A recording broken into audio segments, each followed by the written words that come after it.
Hello, I'm Travis, And I'm James. and on this week's Money Coffee Show, we have another very special guest.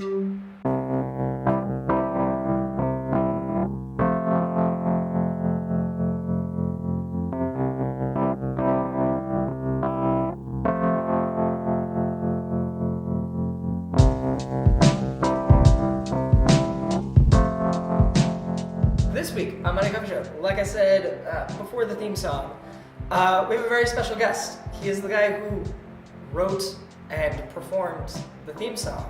That is Ian. Ian, come sit down with us. Hey everybody, Join us. how's it going? My name's Ian. I don't know if I should introduce myself. Be like, my name is Ian. Ian Newton, with a Michael in the middle. With a Michael in the middle, that's exciting. That's right. So Ian, besides having written, the theme song for Monday Coffee Show, which is Sunrise Warriors, which I think you wrote before participating in the beat battle stuff. Yep. What else do you? What do you do? What does Ian do? Well, gosh, I wear so many hats. I do music and I do art. I mostly focus on like doing comics and stuff like that when it comes to art. And for music, I just kind of make weird hip hop electronic beats, in the dark in my darkened apartment. Just kind of huddle up underneath a blanket, just kind of mixing together weird sounds and stuff like that.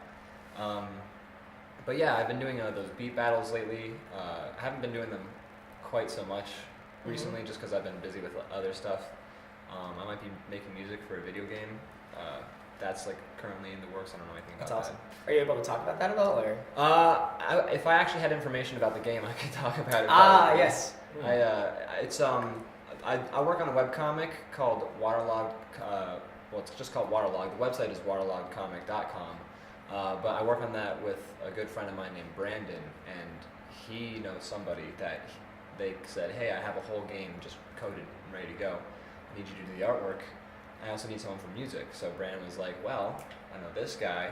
And so now he's just getting together a list of all the stuff I'm gonna have to work on for him. Is it a waterlogged game? I wish that's not the case. Man, I was like, you have the team on there, like. Well, hey, if this project ends up working out, maybe I can like kind of leverage that into a waterlogged sort of game. Yeah. Some pirate shenanigans on the high seas. Yeah, it's a really strange comic that for me makes a lot of sense because I've known Ian for a long time, but it is a very strange kind of setup, but it's really fun and I really enjoy it, and I think a game for that actually would be a really kind of like fun next step. It would be an intense next step that would take up a lot of your time, but it would be. I think it would be worth it. Oh, absolutely. Brandon and I have actually talked about what we would do if we were ever to make like a waterlogged video game, and we were both like, well, what if it was like Dark Souls, but just like with what in the waterlogged universe? The first thing that came to mind for me actually was I never played it, but I saw the same commercial for it every time I watched the VHS tape of the Page Master. They had a 2D platformer game where you would gain different abilities from the books. And I was like that's kind of closer to what I was imagining, but I think it's just because that already has pirate imagery in it. Probably, that probably has a large part to do with that. It helps to make that next leap in logic to like put Amos and Manny kind of there, jumping around, collecting books. I think I played like 5 minutes of that game once at like a friend's house. Oh, okay, I like it. Watched the movie though.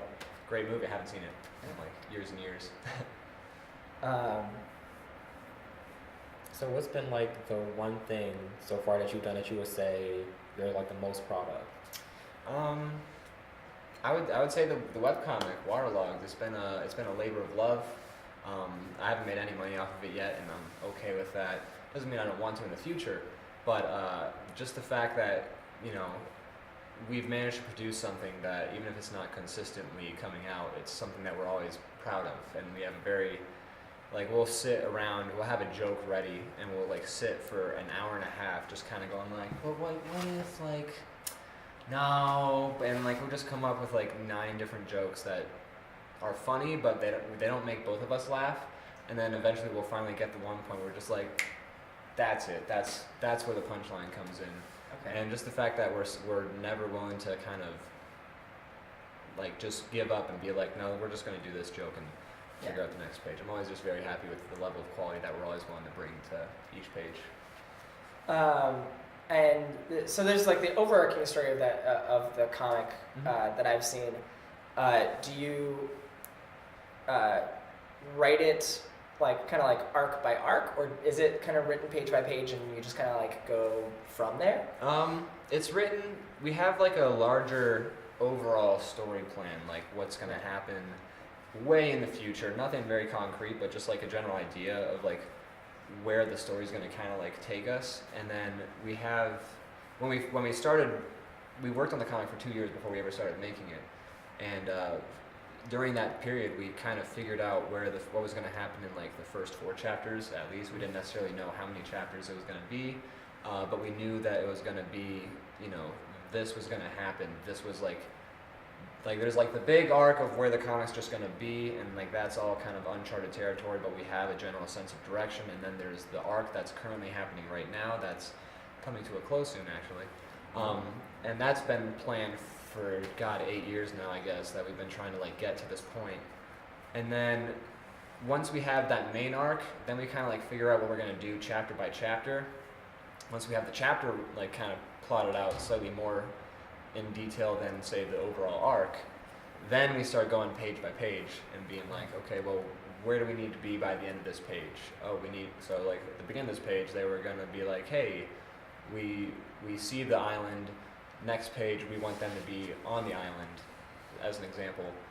So we just kind of figure out then where that page is going to take us and how we're going to get there, or if it's going to take maybe 1 or 2 pages or however many. So it's always like it's kind of like just constantly refining like what we have planned and chipping away at it, Do you ever have those moments where it's like you spend so long working on something and then you don't get to the idea that you envision quite yet? You just kind of have to take a break from it. You're just like, I need a couple days to just rethink everything. And yeah, absolutely. There's nothing more frustrating too, because it's like you have, everyone, I think they go into a project, they have like the quintessential image of like, this is what's gonna happen, this is what it's gonna be, and then like reality hits, and like you work with other people, you collaborate, and you realize you have to start making like concessions or compromises, and you realize that maybe the perfect image you had in your head wasn't maybe realistic, or it just kind of wasn't going to work once you kind of reach that actual point. Like we've had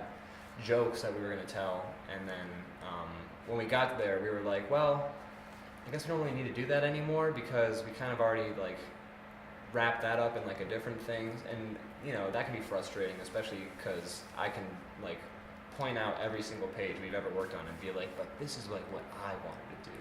But what I wanted to do isn't necessarily always the best course of action. So that can be just like a very frustrating thing, but it's also it's a good learning experience. It's a good way of kind of learning. Like I'm a very egotistical, like I'm a control freak. Mm-hmm. So everything I want, like my hands, I want my fingers in like everything, and it's good to kind of like force yourself to take a step back and let someone else kind of handle it for a little bit. So if you had an ideal budget for a project, and you were like that, you could like hire a crew, like all that stuff. What would that kind of like look like? That like ideal, like what do you really really want to be working on? Ideally, I would take like $1 million to like make something and then just do everything myself, and no one else touches it, and it's exactly what I want. Not that that's realistic, but if I could, Brandon and I have talked about doing an animated pitch for the webcomic for a while. Oh wow! Like maybe just trying to like do like the first chapter of the comic, but animated. With the goal of making it like an ongoing series, not just like a one-off. Yeah, like selling it to like Netflix or somebody like that, like getting Ron Perlman to voice the captain. That was just an idea we threw around, but that's always been something I've kind of thought would be really fun. Brandon and I, we both met each other by like, we were doing animations, and we both kind of realized we had a very similar style. And I like working with him a lot. He and I kind of just get along very well. So I think that just getting the idea to like, or getting the chance to make that animated pitch, and like, if we were to ever be able to make that like series, I think that would probably be something that would make me like crazy happy to do. I think that'd be a lot of fun. Have you ever thought about doing like little shorts, so like either like short animated things or like 5 minutes or something where it's like how that show Robot Chicken was, where it's like only 15 minutes, but it's a bunch of little sketches. segments. Yeah. Yeah. That's not bad.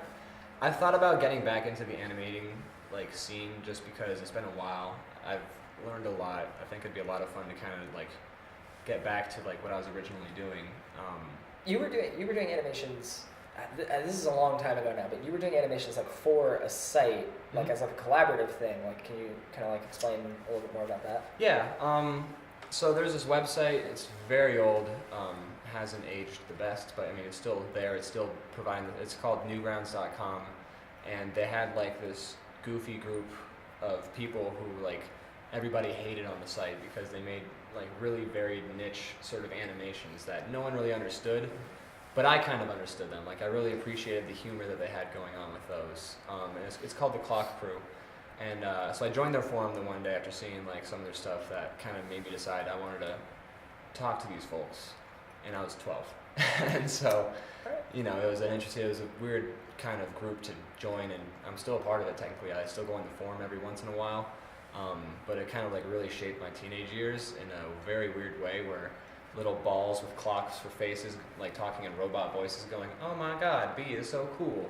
But it was cool to kind of meet these folks. They were all like, once I joined the group, I realized that they were all just kind of like these people. We were like hipsters on the internet, basically. Like no one liked us, and we had our own style. We didn't care, and it was very much more so just a very artistic community of people who just wanted to make good things that like they were more focused on something that they would enjoy rather than something that the world would think was like popular. Yeah, not chasing an audience. Exactly. So I think that was a very vital part for me growing up artistically, because it kind of taught me to be a little like rebellious against like the status quo and what people expect to see out of something. I kind of like more of I like how I kind of instilled in the idea to just kind of make what I think would be good instead of what I think other people would think would be good, I guess. Even though I think other people would think it was good if it was objectively good. Yeah. That's not necessarily always the goal, I guess. So I'm gonna directly feed this, and this is a full admission of exactly what I'm doing. But so you have a degree in illustration. You have a lot of experience doing some animations. You have a lot of experience doing music. Mm-hmm. Are you available for hire right now? Yes, I'm definitely available for hire. I'm poor. I need the money. I'm like, please, hire me, please. I can do so many good things. So if someone wanted to hire you for that, how would they reach out to you? What can they do to get to you? Well, I guess the best way would be I have a professional email that I use right now. I don't know if you're gonna have like a chyron somewhere that says like Newton Illustration. Maybe, I think here. Okay. This is where it lives. newtonillustration at gmail.com. Any kind of business inquiries, definitely contact me through there. I promise I maintain a very high level of professionalism. The guy who was hiring me about the music for his game, he was like, "Hey, how can we best go about doing this?" And I just sent him like a novel of like the best way. Like I was like, "What I need is this. If you can't do this, I can do this. And this is how I expect to get paid, and this is fair for both of us." I try very hard to be very fair, very professional, and very not confusing at all about working with me, I guess. So very cool. So obviously, Ian is very fun to work with. We've collaborated on a lot of projects, and I've always enjoyed working with him. I hope that all of you have enjoyed watching him, and hopefully, a nice percentage of you will hire him to do some stuff. That would be really rad. But until then, thanks obviously for coming on. Yeah, thank you. This is great. And then look at Waterlogged. Look at Ian's stuff on SoundCloud. There will also be a link for that. And then we have we'll have lots of links in the description and on the screen everywhere. Yep. And I've got like 4 different places you can check my stuff out at, and I'll be sure to give them all that info so they can just punch that into the video or the description. You just hit the link button in the editing software, and it does it automatically. Oh, It's that's great. awesome. It's super easy. Nice. That's not how it works. I believed you for a second. Until next week, enjoy your coffee. Enjoy your week.